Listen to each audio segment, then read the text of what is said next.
तुम्हें हमारे पिता ईश्वर और प्रभु यीशु ख्रिस्त की ओर से अनुग्रह और शांति बहुतायत से मिले। आमीन। आइए हम प्रार्थना करें। हे पवित्र पवित्र पवित्र सेनाओं की यहोवा सृष्टिकर्ता पिता परमेश्वर, प्रभु जी, हम सारे मन हृदय प्राण से आपको धन्यवाद देते हुए आपके चरणों तले आते हैं, क्योंकि अब तक की जीवन यात्रा में आपने हमारे जीवन को बचाया, हमारे जीवन पर अपनी अनुग्रह को प्रकट किया और अपने इकलौते पुत्र यीशु मसीह को संसार में भेजने के द्वारा हमारे लिए उद्धार के मार्ग को सुनिश्चित किया है। पिता परमेश्वर, आज के वचन को आपके हाथ में सौंपते हैं। हम पर दया दृष्टि कर, ताकि हम आत्मा और सच्चाई के साथ वचनों को सुने, मनन करें और वचन के अनुसरण अपना संपूर्ण जीवन व्यतीत करे। हमारे अंदर की सारी दुर्बलता बाधा को दूर कर, और यह प्रार्थना आपके इकलौते पुत्र हमारे प्रभु यीशु मसीह के नाम से मांगते हैं। सुन और ग्रहण कर ले। आमीन। हम लोग उपदेश के निमित्त परमेश्वर का वचन को सुनेंगे, और वो हमें मिलता है विलाप गीत अध्याय 3 पद संख्या 22। विलाप गीत अध्याय 3 पद संख्या 22 में परमेश्वर का वचन यूं कहा गया है। हम मिट नहीं गए, या यहोवा की महाकरुणा का फल है, क्योंकि उसकी दया अमर है। आमीन। मसीह में मेरे उपस्थित माता पिता, भाई बहन, परमेश्वर के विश्वासी जन, इस समय हमारे जीवन में विपरीत परिस्थितियां हैं, लेकिन उसके बावजूद परमेश्वर का अनुग्रह हमारे जीवन में कम नहीं हुआ कि आज हम एक चित एक मन होकर सुंदर संगति करने के द्वारा परमेश्वर के वचन में आगे बढ़ने पाते हैं। आज का वचन विलाप गीत अध्याय 3 पद संख्या 22 में हमें परमेश्वर का वचन यूं बतलाता है। विलाप गीत 5 कविताओं का संग्रह है और लगभग 586 ईसा पूर्व में इसे लिखा गया। यिर्मयाह न केवल यहूदी जाति के विनाश को देखा, परंतु उसने यरूशलेम शहर, यरूशलेम मंदिर को नष्ट होते हुए भी देखा, और भयंकर विनाश के कारण यिर्मयाह रोता और विलाप करता है। और ऐसे विनाश के बावजूद यिर्मयाह परमेश्वर की ओर से मिलने वाली आशा की ओर ताकता है और कहता है कि परमेश्वर अपनी चुनी हुई प्रजा को पूर्णतः नष्ट नहीं करेगा। बाइबल में हम पाते हैं कि इस्राएली बार बार बंधुआई में चले जाते थे, कभी मिस्र की बंधुआई, कभी बाबुल की बंधुआई, और बहुत सारे राजाओं के अधीनस्थ उन्होंने अपना जीवन को व्यतीत किया। बंधुआई में होकर इस्राएली दुख, यातना और पीड़ा में अपना जीवन को व्यतीत किए, और उसके बावजूद बाइबल हमें बतलाता है कि बार बार इस्राएलियों का बंधुआई में चले जाना उनके स्वयं के पाप, मूर्ति पूजा, आज्ञा उल्लंघन, परमेश्वर के प्रेम से भटक जाने को दर्शाता है। और यदि हम लोग यशायाह 46 3 से 4 पद को स्मरण करें, तो यहाँ परमेश्वर इस्राएलियों के लिए एक प्रतिज्ञा किया है कि मैंने तुम्हें बनाया, तुम्हें सृजा, और तुम्हारे बाल पकने तक मैं तुम्हें संभाली रखूंगा। यरूशलेम का विनाश और लोगों का बंधुआई में चले जाने के बावजूद यिर्मयाह आशा की नई किरण की ओर ताकता है, जो परमेश्वर उन्हें देना चाहता है। आज की परिस्थितियों को अगर हम लोग देखें, तो एक जन्म देने वाली माँ अपने बच्चों को छोड़ देती है, लेकिन परमेश्वर का वचन कहता है कि मैं तुम्हें ना कभी छोड़ूंगा और ना कभी त्यागूंगा। उसी प्रकार परमेश्वर की निज प्रजा इस्राएली जाति थी, और उन्होंने परमेश्वर के विरुद्ध में पाप किया, अपराध किया। वे बंधुआई में गए, परमेश्वर उन्हें दंड दिया, लेकिन परमेश्वर उन्हें कभी नहीं छोड़ा, कभी नहीं त्यागा। सिर्फ परमेश्वर यही चाहता था कि इस्राएली अपनी अपनी पापों से मन फिराए, पश्चाताप करे, परमेश्वर के प्रेम को समझ जाए और परमेश्वर की ओर लौट आए। उसी प्रकार से अगर हम लोग भजन संहिता 36 उसका 7वां पद को देखें तो कहता है कि हे परमेश्वर, तेरी करुणा कैसी अनमोल है, मनुष्य तेरे पंखों के तले शरण लेते हैं। परमेश्वर इस्राएलियों पर अपना पैतृक प्रेम को प्रकट किया, उन्हें आशीष दिया। उन्हीं जातियों ने परमेश्वर का विरोध किया और उनके अपराधों के कारण उन्हें दंड मिला और इस्राएली तितर बितर हो गए। उसके बावजूद परमेश्वर का महाकरुणा उन पर प्रकट किया गया।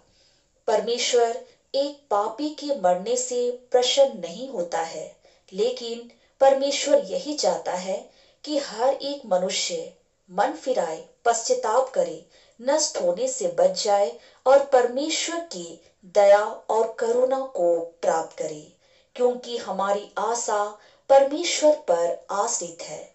और भजन संहिता 119 का 81 पद को अगर हम लोग देखें तो हम लोगों को मिलता है कि परमेश्वर का वचन सत्य, दृढ़ और अटल है।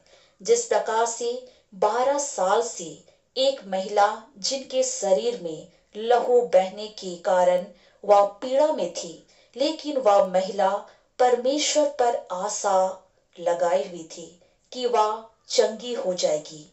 उसी प्रकार परमेश्वर ने उसके विश्वास के आधार पर उसे पूर्णतः चंगा किया, क्योंकि उनकी आशा परमेश्वर पर आश्रित थी।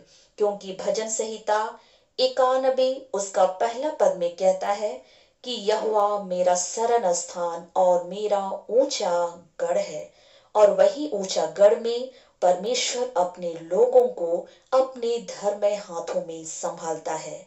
यशायाह 55 का 7 पद में हमें मिलता है कि हम परमेश्वर की ओर फिरे, पश्चाताप करें, ताकि परमेश्वर हमारे पापों को क्षमा करेगा।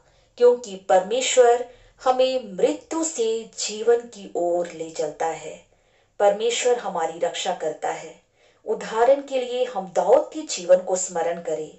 दाऊद जो एक साधारण सा बच्चा था और परमेश्वर ने उनके जीवन को एक चरवाहे से लेकर राजा के पद पर स्थापित किया।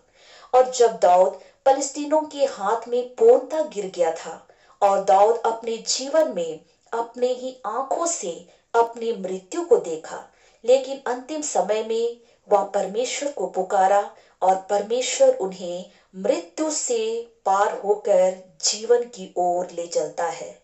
उसी प्रकार जब हम पाप करते हैं तो हमारा अस्तित्व पर कटे हुए पक्षी के समान हो जाता है।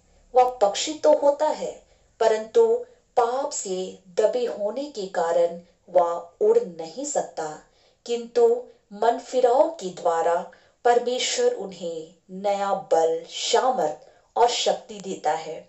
यशायाह 40 उसका 31 पद में हमें मिलता है।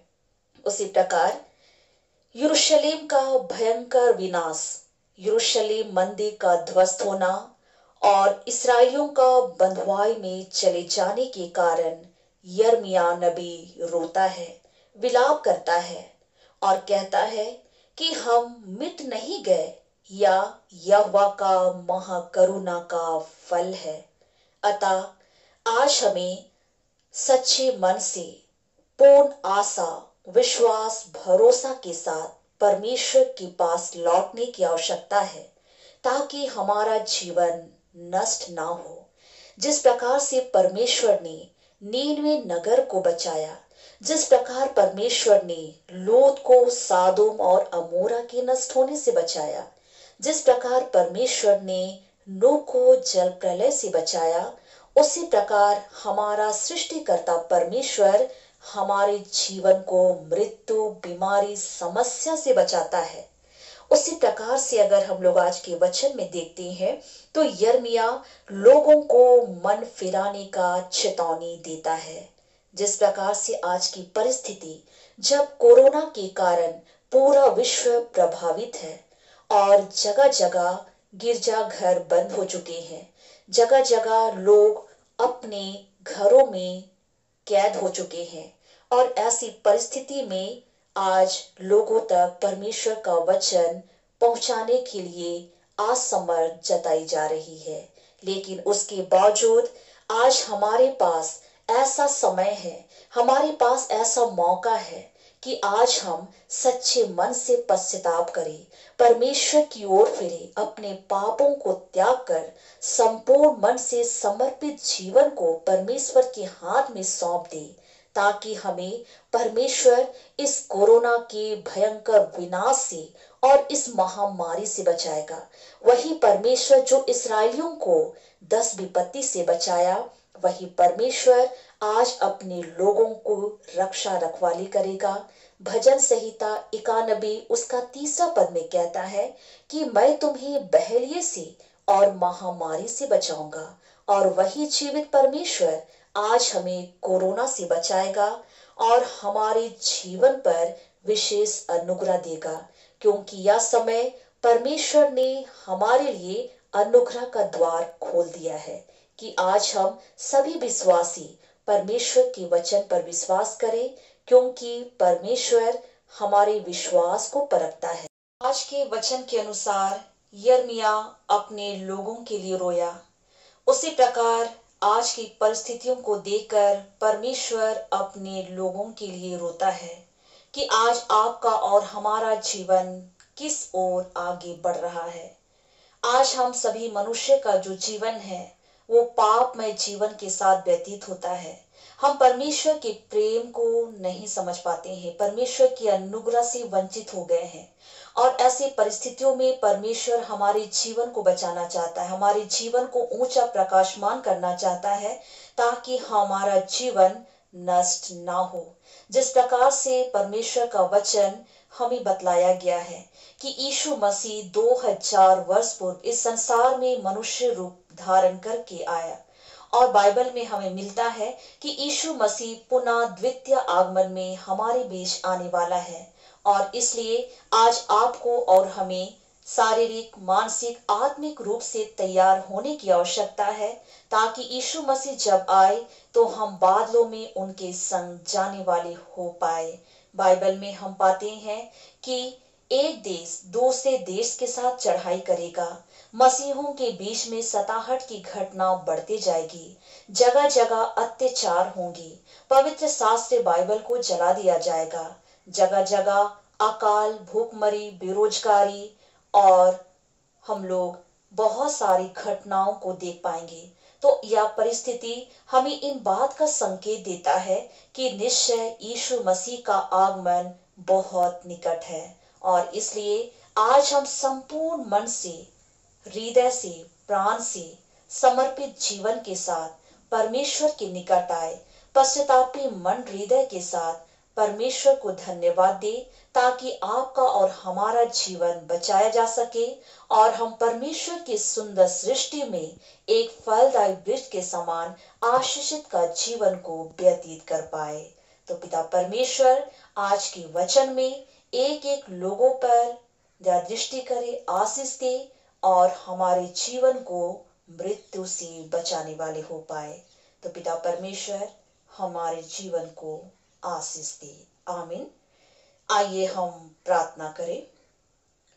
हे पवित्र, सर्वज्ञानी, सर्वशक्तिमान पिता परमेश्वर, हम आपको धन्यवाद देते हैं सुंदर प्रकाशन के लिए, आपकी अगुवाई, आपकी उपस्थिति के लिए। पिता परमेश्वर, आपने हमारे जीवन से बोला और बातचीत किया, हमारे जीवन पर दृष्टि रखा कि आज हम आपके वचनों पर मनन चिंतन कर सके। यह वचन हमारे पांव के लिए दीपक, मार्ग का उजाला हो सके, और यही जीवित वचन हमारे हृदय रूपी खेत में 30 गुना, 60 गुना, 100 गुना फल लाने वाले हो पाए। पुनः हमारी सारी दुर्बलता को दूर कर हमें अपने वचन में सिद्ध और तैयार कर। और यह प्रार्थना आपके इकलौते पुत्र हमारे प्रभु यीशु मसीह के नाम से मांगते हैं, सुन और ग्रहण कर ले। आमीन। और ईश्वर की शांति जो समस्त ज्ञान से ऊर्ध्व है, ख्रिस्ट यीशु में प्रत्येक के हृदय और मन की रक्षा